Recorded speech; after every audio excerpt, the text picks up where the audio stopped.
startling Garden.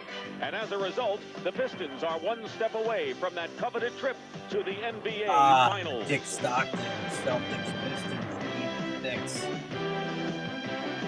Oh, my goodness.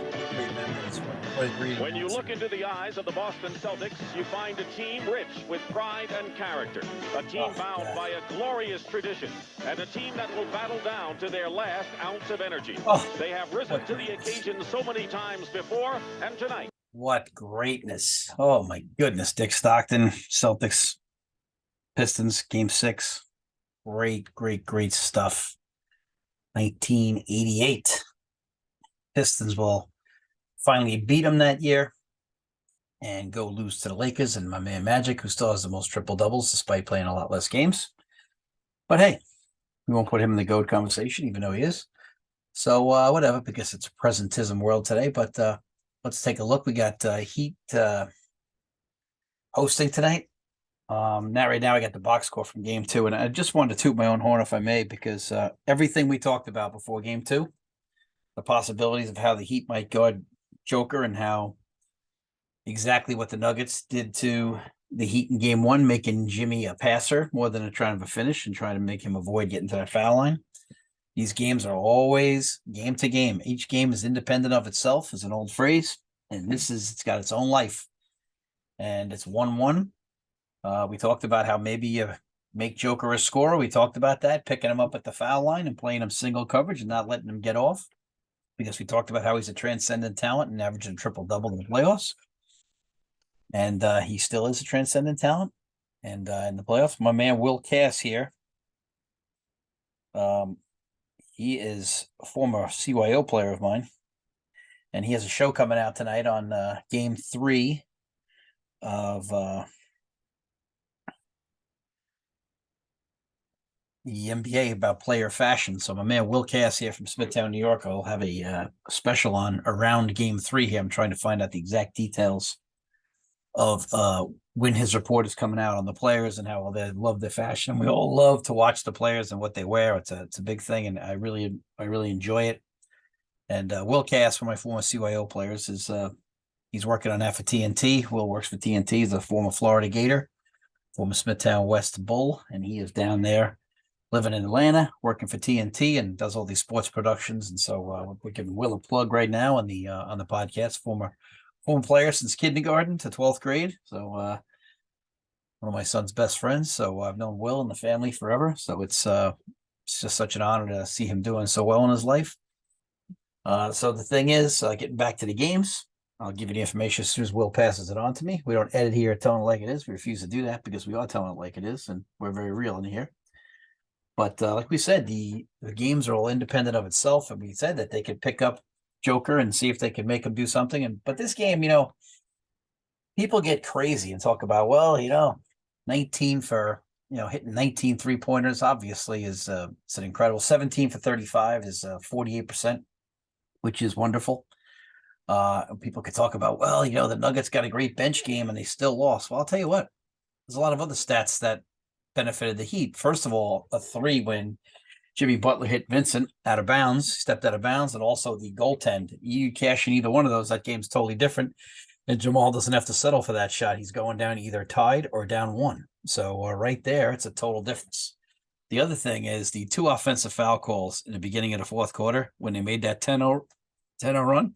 10-0 run is fueled by the Nuggets not being able to get shots off, because when the one that they called when Joker and Vincent collided was freaking ridiculous. Vincent's face is on Joker's arm. Joker starts to dribble the ball, and of course Vincent falls. He's 100 pounds, maybe 150 pounds less than him.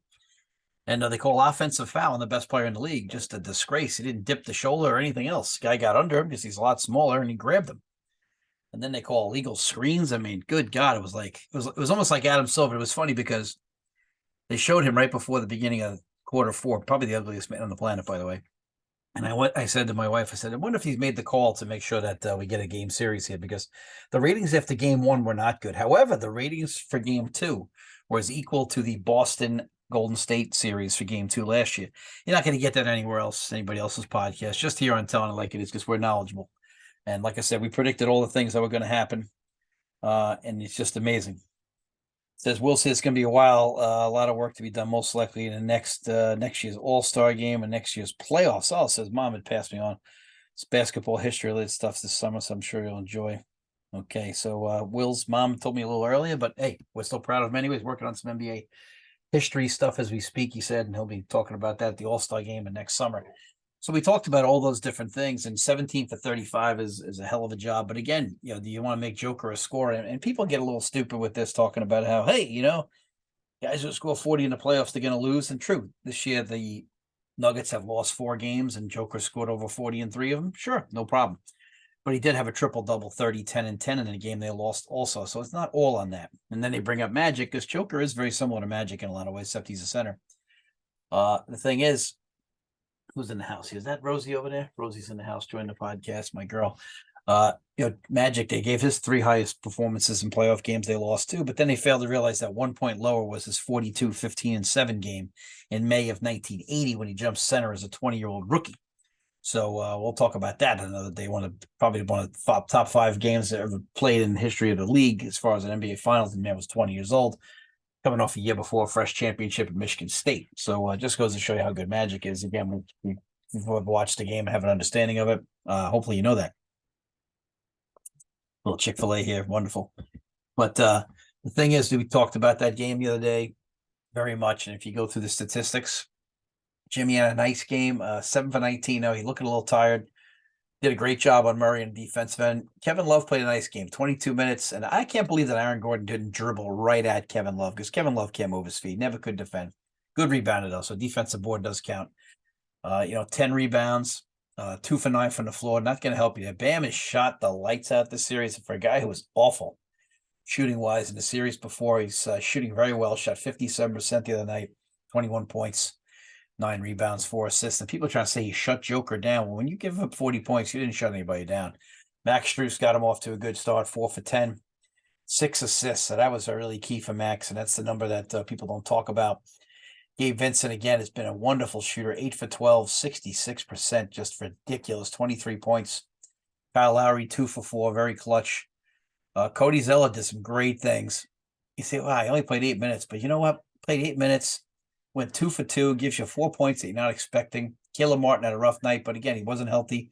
Still had 5 rebounds and did other things. Duncan Robinson got the 4th quarter off to a start, 4 for 5, and just, got it done. So again, for the game, the Heat shoot 48%, but they shoot the same from 3 to go 18 for 20 from the 3-point line. So the Nuggets shoot 52%, but they only shoot 39% from 3, and they have the same amount of free throws. So you say to yourself, well, how's that happen? Well, that's why it's a 3-point game. You're splitting hairs there. So Michael Porter, 2 for 8, but awful on the defensive end. Did get 6 boards, but he's got to pick it up. He looked lost on the defensive end of the floor. Aaron Gordon, 5 for 7, 2 for 2 from 3. But again, they didn't start out the game running that guy to the post. I would have had him attack Love like crazy. Joker, 16 for 28. He did have 5 turnovers for him. One of them was on Porter, but they're going to call it on Joker because he's the passer. Only had 4 assists. I counted 5 because that last one to Murray would have been number 5, but for some reason that one is getting lost somewhere. KCP fouled 2 3-point shooters, and those are 2 big plays right there, 3 assists. And Jamal Murray, 10 assists, 7 for 15 from the floor. Bruce Brown, 4 for 9. I thought he could have played a little more. Christian Braun did a great job. Jeff Green did a great job. So, again, this game tonight is huge. You hear a lot of theories the last couple of days that this game's more important to the Heat. I beg to differ. The Nuggets go out and lose 2 in a row after never being down in any series. I think it scares the living crap out of you. You're destined to have a championship until you're not. I know that you're saying, well, that's a crazy statement, but it's true. There's many things that can derail you. As Rosie plays her tennis ball here. Many things can derail you on that journey, and you can be great, but all of a sudden that little seed of doubt creeps into your mind. You lose 2 in a row, and all of a sudden you're talking. Whereas the Heat, everybody says the Heat need this tonight because they need to play from ahead and they don't want to get behind right away at home. Yeah, but now the Heat have already stared down an 0-1 deficit. Let's see what the Nuggets do if they're down a game. So a lot of people feel that this game's more important to the Heat, right, Rosie? A lot of people feel that game's more important to the Heat. I don't totally agree. I mean, I think it's a 50-50 situation. I think it's the psychology of it and how you look at it.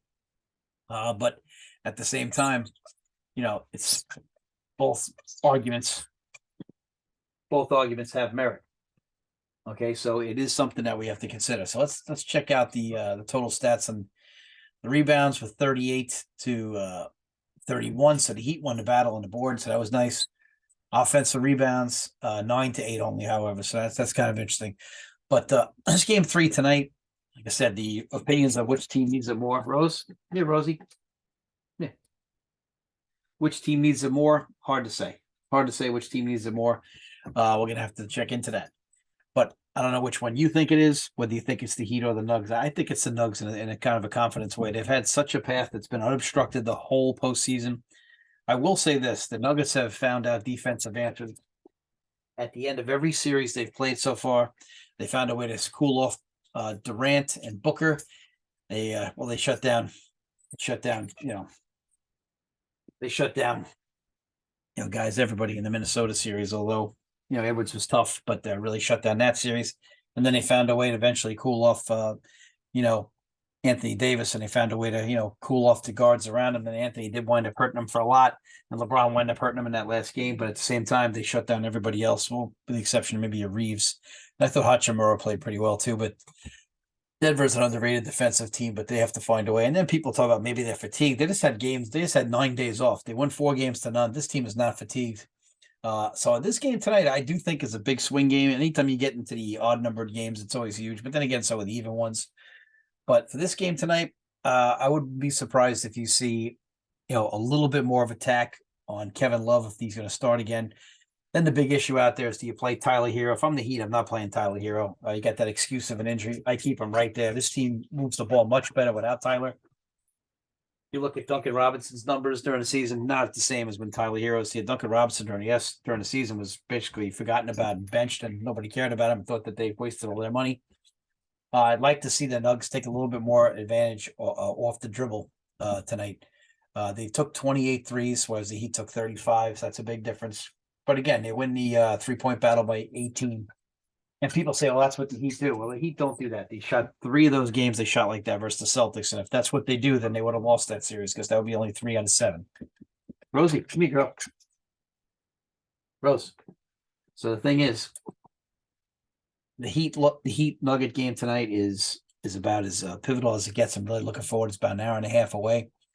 But I'd like to see both teams, see what they're going to offer up tonight. Like I said, I expect the Nuggets to try to get to Michael Porter early, maybe get Aaron Gordon to attack Love off the dribble. Like I said, I'm sure the Heat are going to try to play Joker the same way. And it's not that Joker was making a lack of passes. He's even gotten some criticism, as stupid as it is, to 41 and 12 and 4 as criticism. But the funny thing is, people are like, well, he should let the other guys score. But in the first quarter, they got way behind. He needed a couple of baskets. And in the fourth quarter, they started to get behind. So then Joker took matters into his own hands. It's called reading the game. If your teammates aren't scoring or don't look like they want to have that ball in that situation, because remember, not everybody in those situations does want the ball.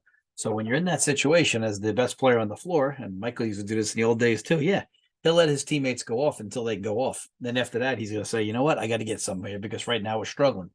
So for Joker to be as intelligent as he is, he knows when his team needs a bucket. I'd like to see Jamal take more than 15 shots tonight, and maybe they'll find some different ways to rub him off those high post cuts and see what we can get. I thought the zone is decent. I'd like to see Joker go into the bottom of that zone and hit cutters so we can get his assists off that way. Because it's 7'1", you could throw over the top of that zone. If you throw to a guy running the baseline in the short corners, Joker can hit cutters all day long. I think you got to get him out of the high post in that situation, although he is effective there. So if they want to go to that zone, I'd run Joker right down to that short corner and let him hit the dive man or hit that 10-foot jump shot. And I think that stretches out that zone. Putting him in the high post makes it too easy a target. When you put a guy in the back of the zone, it makes the defense in the back turn and locate and constantly have to communicate, which Miami's good at, obviously, but still makes it more difficult. But this game tonight is going to be a blast. Like I said, I really just don't see how people can think that, you're going to shoot 48% from 3 every time. Yeah, obviously not. Could they do it? Absolutely.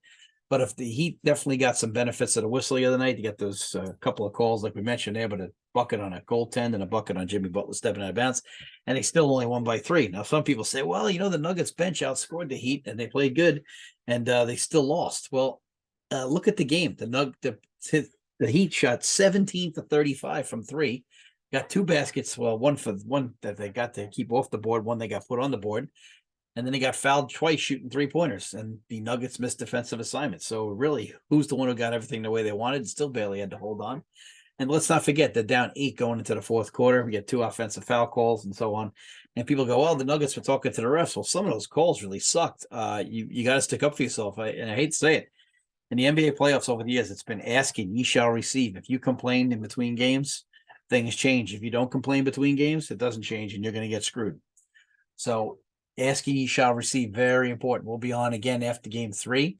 It's just amazing to watch this finals. Like I said, game 2 is rated just as highly as game 2 last year of Celtics Warriors. So we can get rid of that narrative finally. And I think people are enjoying this because this is a good brand of basketball.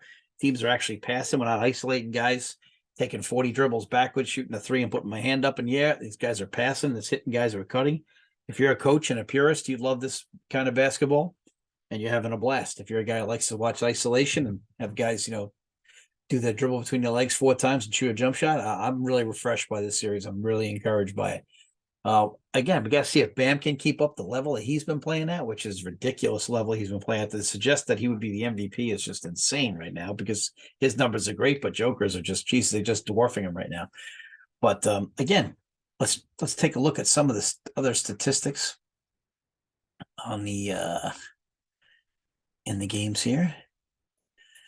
Oh boy. All right.